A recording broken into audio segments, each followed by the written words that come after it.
Hello, good afternoon, everyone. My name is Ruth Morales, and today I'm going to give a talk, short talk, just 30 minutes long, and I'll divide it in two parts.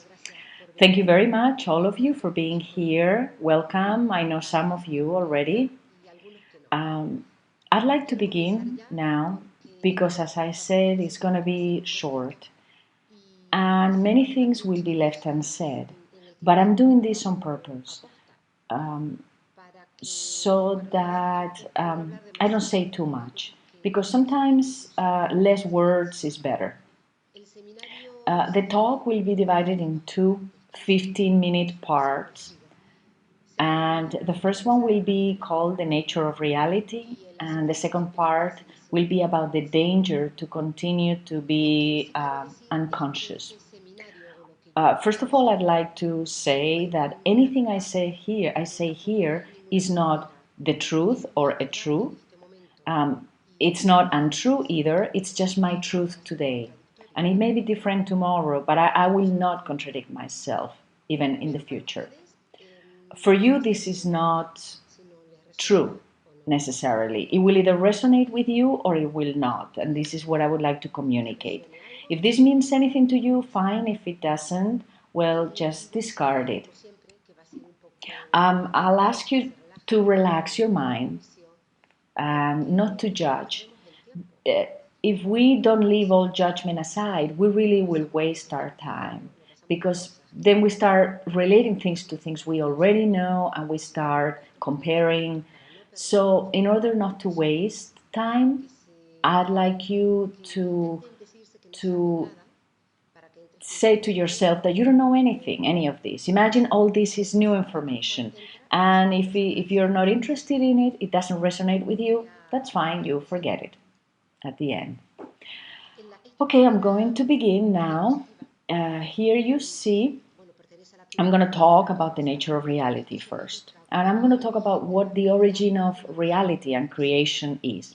Obviously, I don't know. I know the same as you.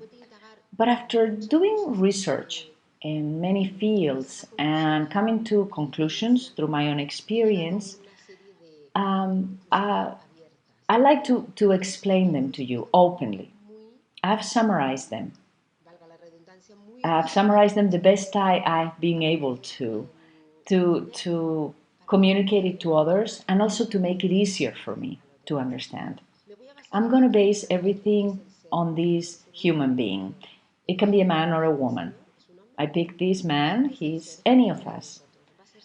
And in these first 15 minutes, in which I'm going to explain the nature of reality as I see it, this man, this being is going to be the protagonist.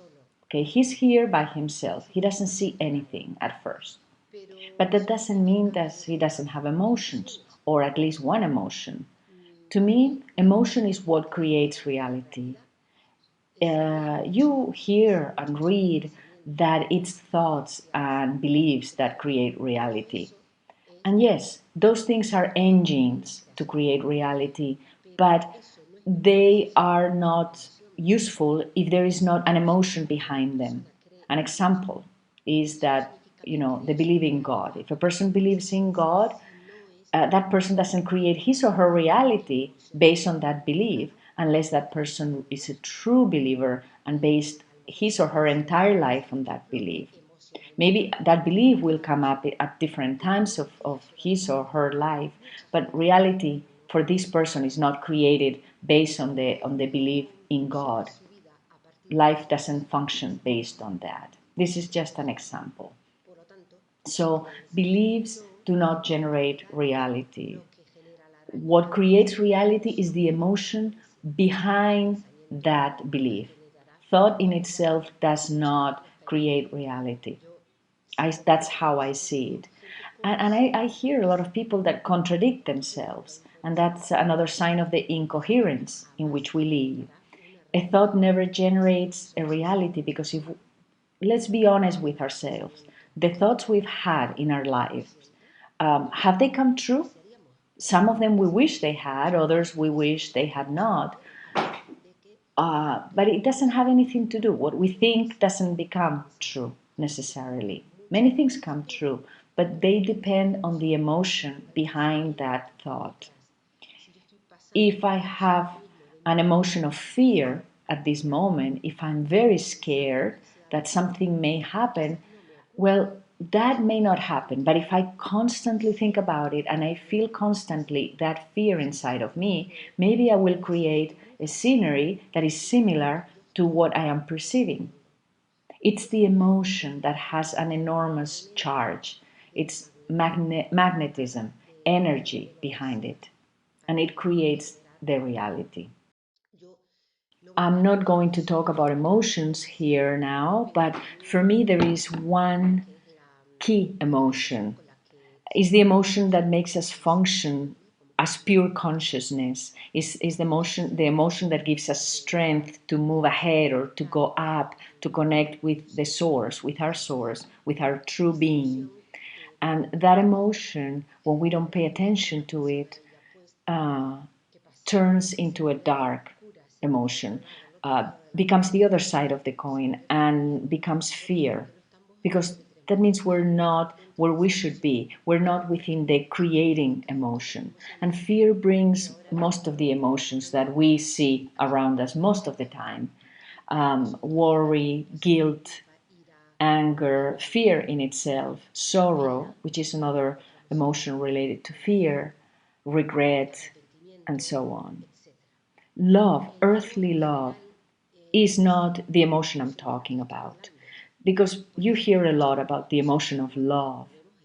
And, and the emotion of love is not the earthly love.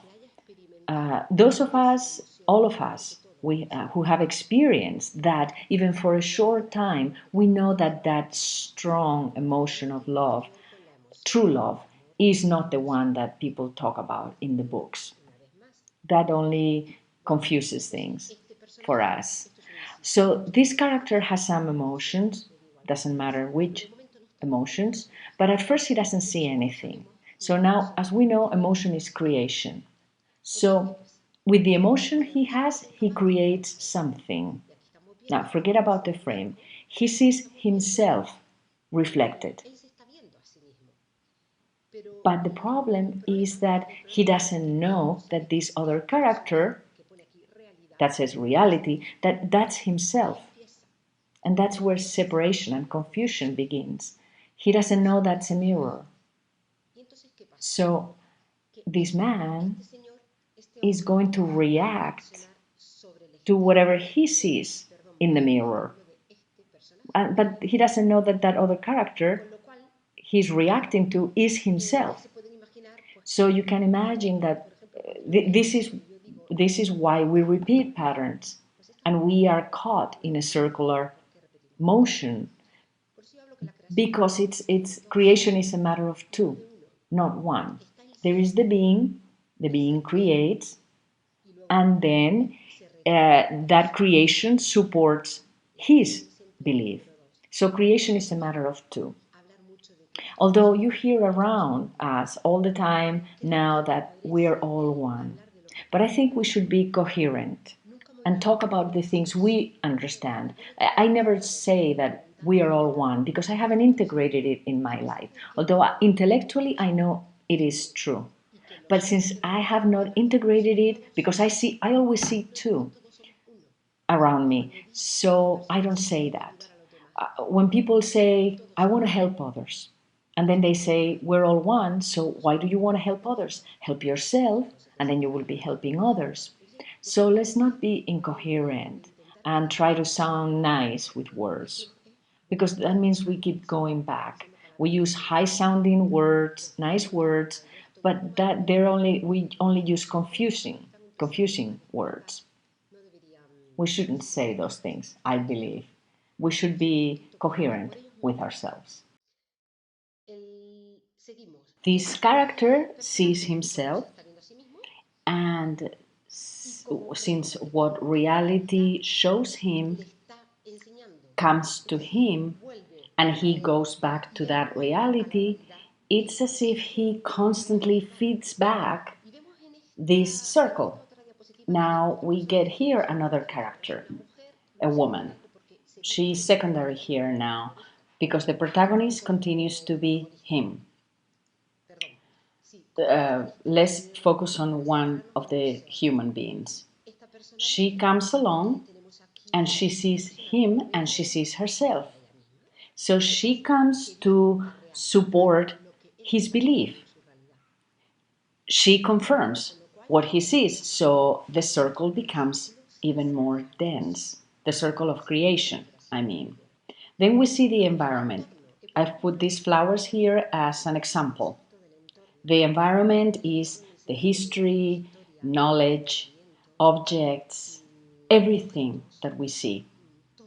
That also makes him to be even more certain about what he believes because she also sees the same things and they both agree on saying this color is yellow.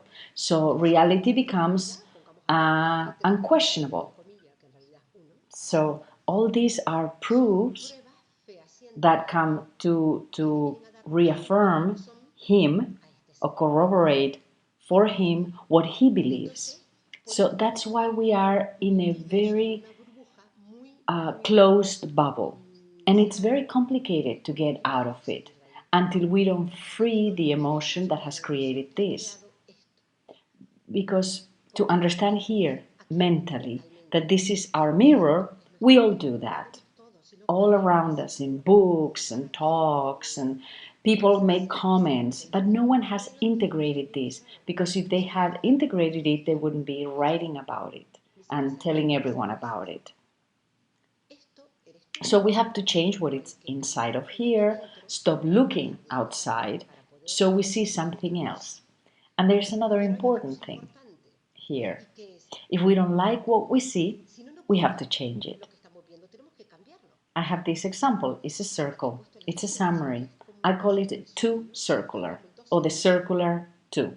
I have it here as north, south, east, west because it's always the same. We always see the same thing with a different look, a different disguise, but we always see the same thing in life and we obtain the same information, the same things, feedback our perception.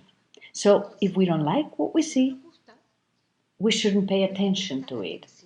And what I mean is, let's not give emotion or energy to what we see. If you fight and criticize and complain, it's the same. You're still giving emotion to the net. The net is the a group of emotions that we have, humans have formed, and other people call it the system. Sometimes I hear people say that, I'm going to get out of the system. No one can get out of the system. I wish we all could, but we cannot. It's impossible because we all make up that system, emotionally speaking. So going back to this, when we talk about what we don't want, we're just giving it more energy. When we fight it, we're giving it energy. We're creating it. We are in the circular too, although we think we know a lot and that we have read a lot and we have great quotes about what this person said, that person said, but we continue to do the same. And fighting something makes it even stronger. Well, with this, I'd like to close on the nature of reality. I've simplified it a lot. This has been my own experience. I could simplify it even more, but I'd rather leave it as it is now, so that each one can get whatever he or she can get out of this. Let's move on now to the danger of being unconscious, remaining unconscious. I'll try to keep this down to 15 minutes. And we see here on the left-hand side, on the left, uh, we have most of the people. Let's say this is the majority of the human population, 99%, just to say a number. I don't think I'm exaggerating. And here on the right-hand side are the people that have woken up and have a superior, expanded consciousness at least most of their time. It's almost impossible to be there all the time, but most of the time. They're in a consciousness of abundance. Here I put a dotted line, and here is a bridge. And the bridge is the passing between one and the other type of consciousness. And I believe the pass from the consciousness of scarcity to consciousness of abundance is a process. Eckhart Tolle, in The Power of Now, comments that he had what they call a Shaktipat in India, an awakening, of the Kundalini, of the serpent, an amazing wake up overnight. I doubt it was just overnight, that he went from here to there overnight, because this is a process. He says he spent 2 years sitting on a park bench watching people pass by. And that was probably his time on the bridge, until he found out his purpose in life, which was to be a spiritual guide in the West. And that's what, when you are here, when you find your purpose in life, that's why I put this line here. Because in the consciousness of scarcity, I'll explain now what that means to me. When you're there, you're still on the bridge. Although more and more people are getting on the bridge, and I have another slide here. But many people get on the bridge and they stay there. It's some time that you might be confusion, there might be an uneasy feeling because you're not on the other side yet. You know, you're getting there, but you're not there yet. And it's not so much fun at times. So there's a danger staying there, and I'll explain that later. Why do I call this left-hand side the consciousness of scarcity and the right is the consciousness of abundance? I'm not talking about money here. Here on the left, there is a lack of personal power because you don't have a consciousness that you have power. If you did, you would be on the other side of it, there. But when you're on this side, you're still asleep. So you give others your power. You give your power to knowledge, religion. In other days, maybe nowadays still it is. We give power to science. If science says something, we think it's true. And many people read reality through science. And I think we have to use that as a tool. We find things, we share it, but that's only something that reaffirms you on the steps you're taking. But don't take it as the only way to read reality. But this is the consciousness of scarcity, lack of responsibility, of course. When you don't take your personal power, you are not responsible because you have to be responsible when you're on the other side. And we take the role of the victim. We suffer. Oh, this is my lot in life. And the politicians, look what they're doing to us and the crisis. Someone asked me the other day, can we live without politicians? And I said, do they bother you? He says, no, they don't bother me because I don't even know who they are. I don't even know what they're doing. They're there because you have created them. They reflect you. Why do they bother you? You put them there. Use them as a way to elevate your consciousness. That's it. You don't have to read much, and just understand this to align yourself. We're here on the bridge to do this, but we shouldn't stay here for long on the bridge. We have to move on to the other side. This, the bridge, is what I call the unconscious two, because we continue to be two, thinking that we're one. It's a straight line. The circle, the wheel that I showed you before, it's here. And I'll explain now what the net is. The net for me is all this. Remembering the first picture that I showed you of this man that had an emotion and created a number 2 by looking at himself, there are emotions we all have and we all share. Because if this were true and we continue to follow these steps, we create ourselves. We're all the same, more or less. We are very similar. All this creates the net. The net is a cloud of energy, an enormous amount of energy. A person by himself or herself cannot form a net like this. Maybe, but I don't think so. But all of us together, we have created this. All emotions are stuck here, blocked emotions, trapped. that don't allow us to wake up and see the clear sky. These are the emotions of humankind as a whole, not only those of us that are here now alive, but everybody that was before us, and even those that haven't come here yet, those that haven't been born. These are all the stuck emotions, traditions, beliefs, memory, programming, wrong programming, all is here. Someone could say, why is it all bad? Well, if it were good, we would only have one emotion, straight line, and we would be here. And that emotion would be creative by itself. It's non-competitive because we would realize that we all come from the same place. It's like a sun, as Eckhart Tolle said, and each one is a ray. And we wouldn't be fighting over it. What part of the sun is mine? No. That would be a good emotion. But here, no. Everything rebounds on us. We throw an emotion and it comes back to us. The net needs our emotions to continue to live. It's an entity that exists and needs us. That's why we have suffering, lack of responsibility, lack of personal power. Now I'm going to focus on the main part of this talk. Okay, some people get on this bridge and start discovering things.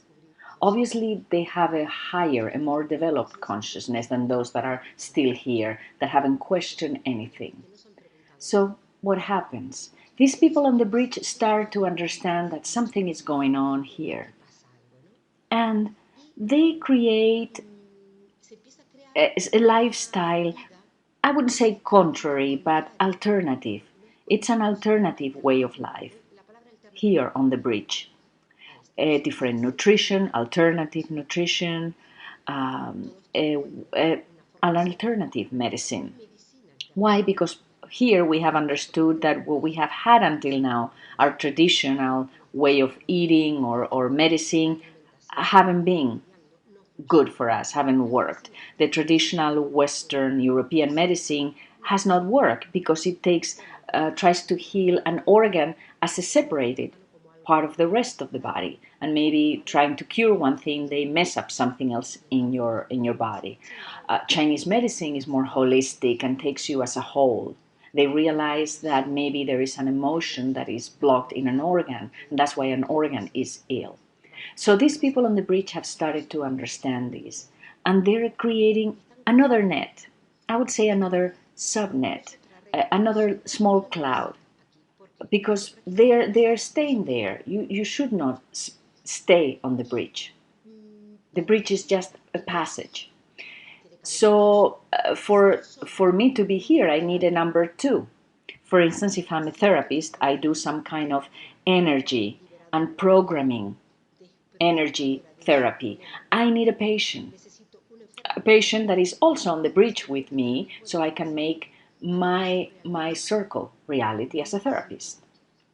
So you could say that this is probably better than this. Yes, yes. If we remember what it was like during the Industrial Revolution, probably people thought that they were much better off than before. Now we have hygiene, we have work, we have health, we have knowledge. Now we have better medicine, we have uh, penicillin. They thought they were better than before. The quality of life was much better because we're always thinking that we're evolving, but we didn't come here to evolve. We came here to recognize ourselves.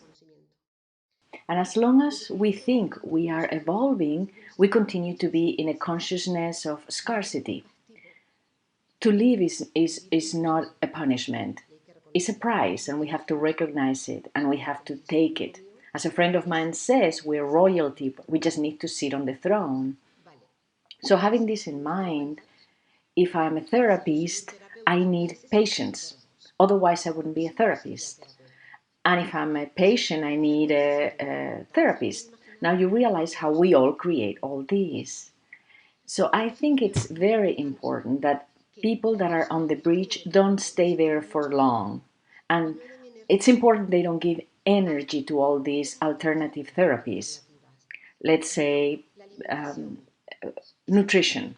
I find it amazing that a person that is here, that says we have the power to create our reality, our mind creates everything, our mind has great power, all that.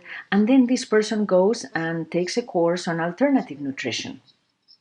These things just make me think that this person is still on the bridge and is going to stay here and build his or her house on this bridge, thinking he or she knows more than the others, but they're forming another society, creating this, thinking that we are in the consciousness of abundance. We're just creating another society here, and the net promotes that. It's interesting for the net because the net takes this energy, and these people on the top might understand what is going on, and they will create a new need.